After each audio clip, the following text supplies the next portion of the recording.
Jason, good to have you here. Who are you and who do you work for? Hello. Yeah, my name is Jason Marmon. So I'm the co-founder and CTO at Novelcare. We are a company that helps healthcare providers around the country offer clinical trial opportunities to their patients. So these are not doctors that run clinical trials. These are just everyday independent physicians, specialists that want to offer clinical trials as a treatment opportunity for their patients. And we use bulk FHIR for our system to enable us to actually match patients to these trials and help get them better care options. That's awesome. How long have you been bulking? Oh, good question. I think since late 2023, which is like just right around when the standards started actually taking effect. So I guess what is that, about 2.5 years? Pretty bulky. To do this workflow, clinical trials, you need this data.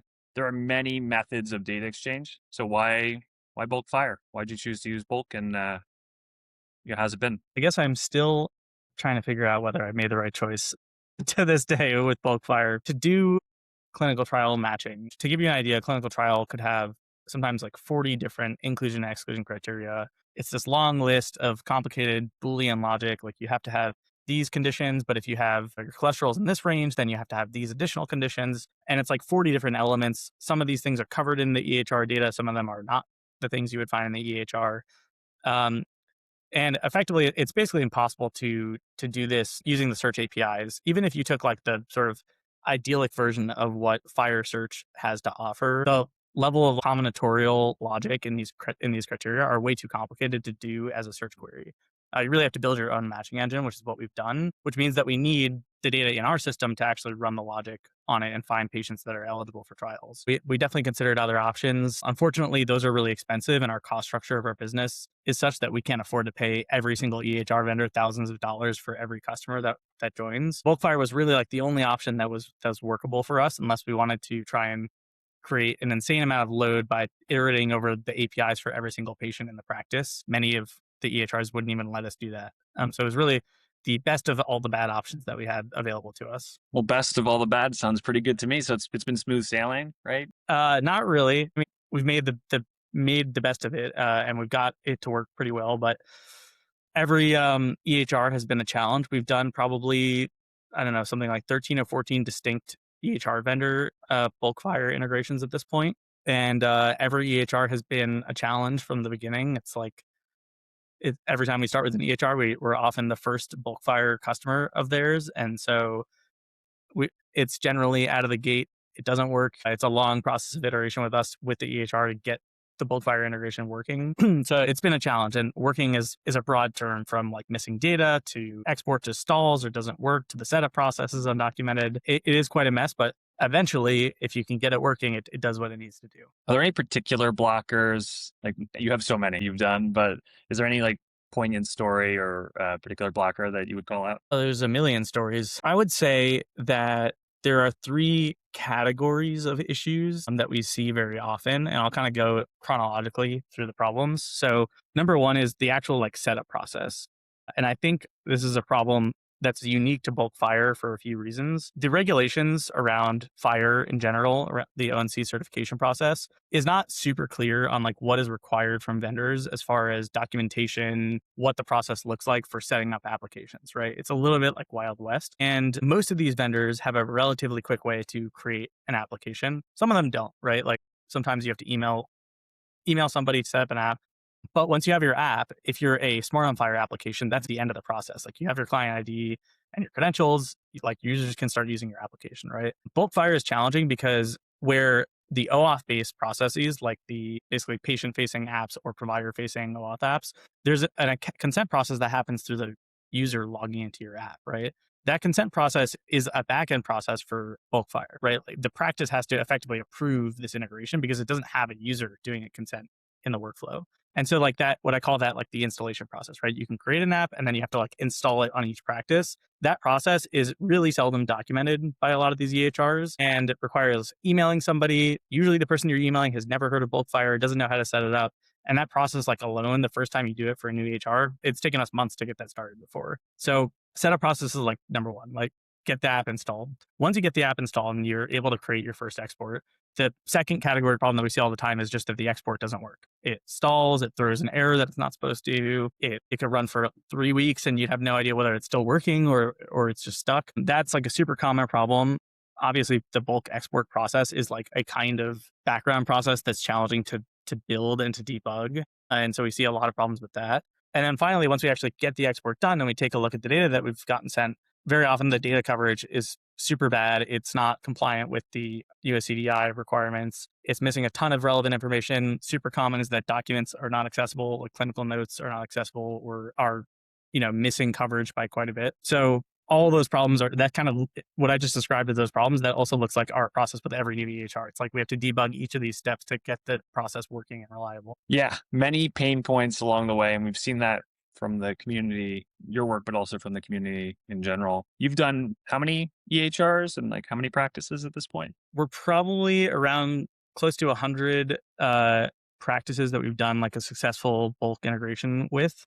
That's across around 13 or 14 EHRs, depending on how you Dang, count. Some vendors count as 2 or 1. that's pretty impressive. Okay, so you're well positioned. If there's regulators out there listening to this, what should they do? How should they make this better? Yeah, well, it's a tough problem. I am frustrated by vendors often. That is most of my job, is being frustrated by the EHR vendors. But I also understand that it is a very different kind of API than like what they're used to building.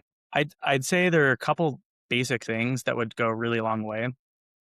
Number one would be creating clear requirements around the setup process for apps under G10, but especially bulk FHIR, and ideally requiring that process to be self-service by the application developers and by the practice. So what that would look like for bulk FHIR is I go into your website, whether it's a form or a dev portal, whatever it is, I can create my own application, right?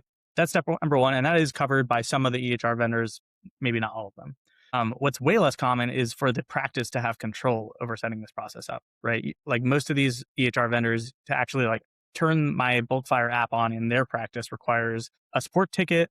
Usually it's like an undocumented process. The person on the other end has no idea how to set it up. Something that allows them to just say like, here's the client ID that I want to enable for my practice for bulk FHIR, say yes to all the scopes and go ahead. That would make the process so much faster for us. Because like that's the simplest part of the whole process, really. Like just turning the app on is so simple, but it often takes like months of time to just even get through that process. So that would be number one. I'd say the second biggest thing would just be validation and production. I think that the standards process, like the testing process for certification, the Inferno test suite, it works okay for APIs, right? It's like you can say, okay, given an EHR with this data in it, the API should look like this and return a satisfactory code, the right data structures. But bulk FHIR works so differently from a typical API, and it's so hard to test realistically in a sandbox environment. I mean, it's just evidenced by all our experience. So many vendors, you get to production and the export just it doesn't work. The API is hosted at a different URL than what it was tested in the Inferno suite, so their documentation is wrong. The export gets stuck because their networking setup on the back end is different than it was in the sandbox, or because there's not enough storage space. I think like bulk FHIR is complicated enough. It is just impossible to tell that a vendor is truly compliant unless you're monitoring them in production in some way.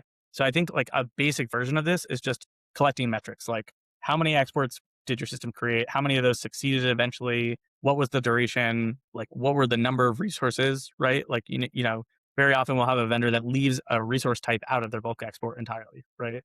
That's something that's very easy to tell if you're monitoring, right? If you're collecting data on bulk exports and you see, most vendors return 50% of the population count in terms of encounters, but this one vendor is returning 1% in terms of encounters, then there's a problem there, right? What I would love to see is like practical testing in production. I think there was something in a recent CMS RFI about CMS potentially using bulk FHIR for their own metrics collection, and if we had that, I would be a very happy man, because then there would be a lot more pressure to actually get these things working, to have them produce reliable data, instead of me going around and fighting with every EMR vendor under the sun. For sure, the government dog fooding their own regulations here would be great. Yeah, 100%. Do you have any? Well, how's the bulk FHIR applications community been for you? Has it been helpful in what you've been doing? Yeah, it's been great. I think, and this might be a totally naive perspective, but a challenge that I found in our journey into health interoperability, and I'm somebody that I have never had to deal with any kind of EHR interoperability, fire standards, anything like that before. But the experience of people working on ONC certified EHRs, I think, is quite different than the experience of the broader community of people working on FHIR APIs in general, because ONC certified EHRs are effectively companies that have been required to meet a really specific standard. Many of them went through the same contractors and have very little incentive to fix the problems that they have, right? There's some EHR vendors that are really great out there that have very high goodwill and they want this to work. Many of them don't. Fighting through like basic issues, like how do you even like get connected to the EHR is really different when you're talking about these EHR vendors that work in a certain way that's quite different than, let's say, a payer or a hospital with a self-hosted EHR that has the ability to make their own IT changes internally. There's a standard debugging process that a lot of us have gone through if you're doing predominantly ONC certified EHR bulk FHIR integrations, which is quite a mouthful. And it's been really helpful. Brandon, we have that Slack community of people working on bulk FHIR. If anyone out there is also working on bulk FHIR, especially with ONC certified EHRs, we'd love you for you to join because it's super helpful to see other people fighting with the same EHR vendors on the same problems, trying to get the same kind of data out. So yeah, I would say like if you can find people that are working on the same kind of problems as you, it's incredibly helpful to not be the only person debating it with an EHR about what's allowed and what they're supposed to do and kind of getting some support. Cool. Well, glad it's been useful. Any praise for the EHRs or that you've worked with that you want to call out? Yeah, I'll give some praise out. Why not? I would say the only EHR vendor that has ever worked from day one and has been amazingly reliable is athenahealth. They were our first bulk FHIR integration, which was really lucky or maybe unlucky because it gave me a false sense of security that this was just going to work easily across the board. But they've always been super reliable. We've had a couple issues over the last couple of years with them that they've within a day or two, like turned around and fixed it. So they've been really amazing. I'd also give a shout out to eClinicalWorks, who was my enemy for a long time. I spent uncountable hours emailing on the phone with them in the beginning when things really didn't work, but things have improved so much. And ECW is one of our most reliable EHR integrations now. So it can and will get better if you just keep pushing. Awesome. Well, Jason, thank you so much for the time. And is it okay if people reach out to you for, to learn more about your company or your experiences? Yeah, absolutely. They can shoot me an email at jason@getnovelcare.com. Cool. All right.